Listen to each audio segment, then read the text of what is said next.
19 নম্বর ক্লাসে আমরা একটি গুরুত্বপূর্ণ ম্যাথ নিয়ে আলোচনা করবো। এই ম্যাথটি চাকরির পরীক্ষায় অসংখ্য বার এসে থাকে, জাস্ট দেখা মাত্রই এ ধরনের ম্যাথ সলভ করা যাবে। একটি পরীক্ষায় 20% গণিতে, 70% বাংলায় ও 60% উভয় বিষয়ে পাশ করে। আমাদের এই ধরনের ম্যাথের ক্ষেত্রে উভয় বিষয়ের উপর গুরুত্ব দিতে হবে, অর্থাৎ উভয় বিষয়ে পাশ দেওয়া আছে হচ্ছে 60%, উভয় বিষয়ে ফেল কত পার্সেন্ট। আমাদের টোটাল পার্সেন্টেজ হচ্ছে 100%।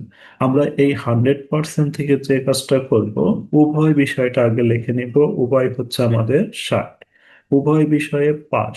তাহলে উভয় বিষয়ে যেহেতু 60, এই 80 থেকে আমরা এই 60টা বাদ দিব। 80 থেকে 60টা বাদ দিলে আমাদের আসবে হচ্ছে 20।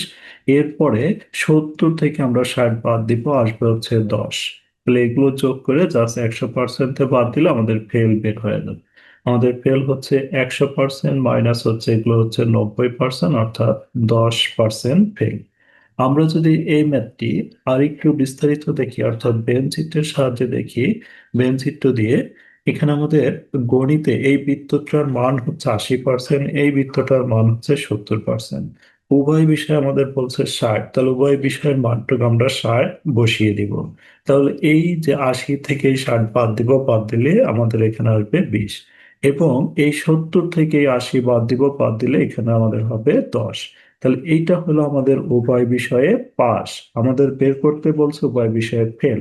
তাহলে 100% থেকে এই যে এটা বাদ দিয়ে দিব, তাহলে 100% থেকে এটা বাদ দিলে আমাদের উত্তর বের হয়ে যাবে।